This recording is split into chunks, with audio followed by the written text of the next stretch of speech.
My name is Diana, and once upon a time, I believed I was living the dream. You know the kind I mean. White picket fence, loving husband, 2.5 kids on the horizon. Essentially a life straight out of a romantic drama. The man responsible for painting this idyllic picture was Derek. Derek, with his chiseled jawline, sparkling eyes, and effortless charm. He was everyone's dream guy, including mine.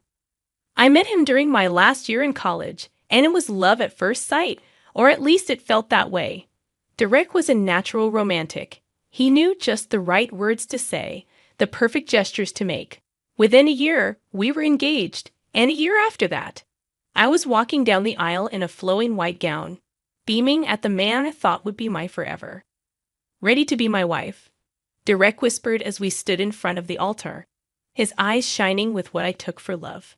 More than ready, I replied, feeling a tear of happiness slide down my cheek. The wedding was gorgeous. We had roses everywhere, strings of fairy lights illuminating the room, and a jazz band that played our favorite songs. Our families were elated, our friends envious, and I felt like the happiest woman alive. But among the sea of smiling faces, there was one that never reached the eyes, my soon-to-be mother-in-law. During the reception, she sidled up to me with a glass of champagne in her hand and an unsettling smirk on her face. Diana, dear, she could, such a lovely event. Though you could have chosen a better flower arrangement, don't you think? Roses are so pedestrian. I was taken aback, but I kept my smile intact. Well, I always thought roses were timeless, I said, trying not to let her see how much her words had stung. Timeless or cliched? It's a thin line, my dear, she retorted before sauntering off to schmooze with other guests. That was the first red flag, but like any bride basking in the glow of her wedding day, I chose to ignore it. It was easier to focus on Derek's adoring gaze, the cheer of our families and friends, and the dreamy atmosphere that had enveloped the day. I convinced myself that it didn't matter what my mother-in-law thought. What mattered was the man I had just married and the life we were about to build together. Yet even as we jetted off to our honeymoon, her barbed words kept creeping into my thoughts, and I couldn't shake the feeling that beneath the glossy surface of our picture-perfect life, something was rotting away. Like a little scratch on a shiny new car, my mother-in-law's attitude was a flaw in an otherwise pristine landscape. How big a flaw? I didn't realize at that time as we touched down in Bali for what would be a honeymoon filled with sunset and romance. I buried those nagging thoughts deep down. I was determined to focus on the good, on the love story that felt like it was written in the stars. If only I knew then what I know now, that some stars are destined to fall and some facades, no matter how beautiful, are built on shaky foundations. After the honeymoon, life was bliss, or at least I believed it to be. Derek and I settled into our cozy suburban home, a 2-story abode with a lawn we dreamed our future kids would play on. The initial months were the honeymoon phase magnified. We were that annoying couple, always holding hands, always gazing into each other's eyes. It was, in a word, perfect. However, my career began to take off. I got promoted twice in a year, my work earning me accolades and a pretty good salary. Derek, on the other hand, seemed to be stuck in a rut. His job was steady, but unlike me, he didn't seem to be moving up the ladder. One night during dinner, the elephant in the room decided to make itself known. Derek looked up from his plate, his eyes not meeting mine, and asked, "So, how was your meeting with the board today?"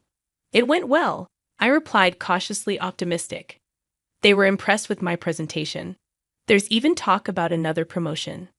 "That's nice," Derek said, but his eyes were clouded, his smile a touch too tight. "You don't seem too happy," I pressed. "Is something wrong?" "It's just, don't you think you're getting too engrossed in your work? We hardly spend time together anymore." That comment didn't sit well with me, but I tried to diffuse the tension. "I know, but these opportunities won't come twice. We both have to make sacrifices for our future, right?" "Yeah, sure," Derek mumbled, finishing his meal. Inside, silence. The air grew thick between us, yet we carried on like everything was fine, ignoring the fissure that had just cracked open in our lives. As if picking up on our issues, My mother-in-law began visiting more often. At first, it was once every few weeks. So what's the plan then? Derek asked, his voice tinged with a trepidation that made my heart sink further. Simple. In 3 days, we put our plan into motion. I'll pretend to get violently ill after eating dinner here. We'll claim that Diana poisoned me, my mother-in-law stated matter-of-factly. My knees nearly buckled. Were they really plotting what I thought they were plotting? Derek, are you sure about this? I managed to press, my voice trembling. We discussed this, Mom. I can't let her outshine me anymore. I can't let her take everything away from me. It's my turn to lead, and I want what she has, Derek asserted. And you'll have it, she assured him. Once she's out of the picture, you can claim her assets. Her money will be your money, and people will finally see you for the successful man you ought to be. I felt as if the floor had been yanked out from under me. This was not a mere difference in personality or ambition between me and my husband. This was a calculated, malicious plot to sabotage me, to rob me of my life and achievements. My first instinct was to burst into the room, confront them both, and tear my marriage apart right there. But a second thought held me back. If I confronted them now, they would just deny it, and I'd have no proof. I needed irrefutable evidence to bring them down, and luckily, I had 3 days to get it. With my heart pounding in my chest, I quietly retreated, picking up my heels in my hands and tiptoeing back out the front door. I got back into my car, drove around the block, and then returned home, this time making sure to make my presence overtly known. "Hey, I'm home," I called out, trying to keep my voice steady as I walked back in. Derek and his mother greeted me with forced smiles, unaware that I had overheard their vile plot. It was a game of deception, and the stakes had never been higher. But now that I knew what I was up against, I was ready to turn the tables. They had 3 days to finalize their plot, and I had the same amount of time to unravel it, piece by damning piece. The next 72 hours were a whirlwind of plotting and planning. Every moment was a ticking clock, reminding me that my world could come crashing down if I didn't act swiftly and smartly. My first move was to contact a friend who worked in law enforcement. Without divulging too many details, I explained that I suspected someone might attempt to harm me and inquired about how to collect evidence. "Wiretaps and hidden cameras are tricky due to consent laws," he said cautiously. "But you could keep your phone on and record conversations." I thanked him and mulled over the idea. Recording a conversation without consent was illegal in some places, but right now, I felt cornered. It was my word against theirs, so I decided to take the calculated risk.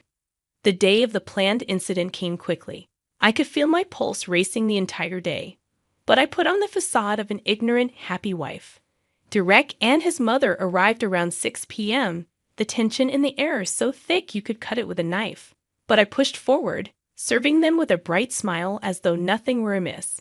Before entering the dining room, I surreptitiously activated the voice recorder on my phone and placed it discreetly under a stack of napkins on the buffet table. "So, shall we begin?" I said, motioning for them to take their seats. "Absolutely, darling. Everything looks wonderful."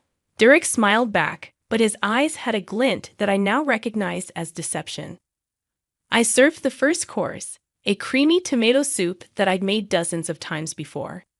As they took their first spoonfuls, my mother-in-law suddenly began to choke and cough violently, clutching her chest and collapsing onto the floor. "Diana, what have you done?" Derek yelled, his eyes wide with feigned disbelief as he reached for his phone. "I'm calling an ambulance." "No need for that," I replied, my gaze icy cold. Just at that moment, the front door burst open. Police officers rushed into the room, pointing at Derek. "Police, drop your phone and put your hands where we can see them." Derek looked bewildered, his gaze shifting frantically between me and the officers. "What is this, Diana?" As the police handcuffed him and his melodramatic mother, who suddenly seemed quite fit, I retrieved my phone and stopped the recording. "This," I said, holding up the phone, "is evidence." As it turned out, my law enforcement friend had taken my fears more seriously than I thought. He had kept an eye on my residence, and upon seeing my coded text that I'd sent just before dinner, had dispatched officers to my home, suspecting foul play. Derek and his mother were dumbfounded. Their plan had backfired spectacularly, and the recording was the final nail in the coffin. As they were let out of my home, their faces etched with the realization that they had lost, I couldn't help but think how swiftly the tables had turned. It was a gamble, one that could have endangered my own legality, but in the end, it had paid off. But it was a calculated risk I had to take to expose the venomous snakes I'd been sharing my life with. Now, they were the ones facing the consequences of their actions, and as for me, I felt a sense of vindication tinged with the bittersweetness of a life-altering revelation. I had unmasked the villains in my story, but there was still much to be done. The battle was won, but the war was far from over. The days following the arrest were a blur of legal consultations, paperwork, and emotional turbulence. Even though I had collected evidence, my heart would still race whenever I thought about the courtroom. Our entire lives would be aired like dirty laundry for everyone to see, yet I had to steel myself for the confrontation. When the trial began, I felt like I was stepping into a different universe. The sterile courtroom, the gravity of the judge's stare, the lawyers pacing and firing questions, it was overwhelming. My lawyer had prepped me well, but nothing could prepare me for the moment when I'd have to face Derek and his mother in court. "Diana, is it true that you've been unhappy in your marriage?" Derek's lawyer sneered, trying to paint a narrative where I would be incentivized to frame them. "Unhappiness in a marriage doesn't justify criminal actions," I retorted, holding his gaze. The room seemed to hold its breath. When the recording was played, you could hear a pin drop as Derek and his mother's plotting voices filled the room. When it stopped, the silence was deafening. "Derek, do you recognize that voice?" the prosecutor asked. Derek hesitated. It sounds like me, but this is a setup." "She manipulated that recording," he claimed. "My son would never do something like this." "Diana is just trying to ruin him," his mother chimed in. Then it was my turn. My lawyer asked, "Diana, how did you obtain this recording?" "I suspected foul play and took measures to protect myself," I replied, keeping my tone steady despite the adrenaline coursing through my veins. The jury took less than an hour to come back with the verdict. Guilty on all counts. Derek and his mother received a 4-year sentence for attempted fraud. As the judge announced the sentence, I looked over at Derek. His face was ashen, and his mother was beside herself. That night, I sat alone in the house that had once been the symbol of my marital dreams. I signed the divorce papers and left them on the kitchen table for my lawyer to collect the next day. For so long, this place had been a war zone, fraught with tension and deceit. Now, it was just a house, empty and echoing but filled with the promise of a new beginning. I got a notification on my phone. It was an email from my office. The board had decided to promote me to a senior executive role, a position that had been in discussion for weeks but was now finalized. A position that would have probably gone to someone else had my life been appended by Derek's plot. It struck me then how close I had come to losing everything. My career, my reputation, my freedom. But instead, the tables had turned. Derek and his mother were behind bars, and I was here, standing stronger than ever. I poured myself a glass of wine and sat down, taking in the quiet. For the first time in a long time, I felt truly at peace. I had taken control of my story, and while the road ahead would be filled with new challenges and uncertainties, I had turned a decisive page. The divorce proceedings went by swiftly, expedited by the criminal charges that had been levied against Derek and his mother. Within a month, it was finalized, and my lawyer handed me the papers with a somber yet triumphant look on her face. "You're free now, Diana," she said, packing her briefcase. "What are you planning to do next?"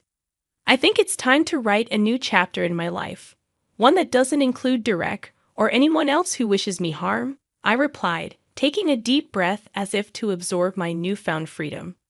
My career blossomed in the following months. I took over significant projects and led teams to success. The company recognized my efforts, and I felt truly fulfilled for the first time in years. But I couldn't shake the feeling that the final chapter of my past was yet to be written. Derek and his mother were due to be released soon, their sentences reduced for good behavior. While they couldn't touch me legally, I wanted them to know that they had picked the wrong person to mess with. The opportunity presented itself unexpectedly. A mutual friend, a real estate agent, told me about a property that Derek had always coveted, a beautiful isolated lake house that he dreamed of buying for years. But given the divorce and his tarnished reputation, it was well out of his reach. On impulse, I bought it.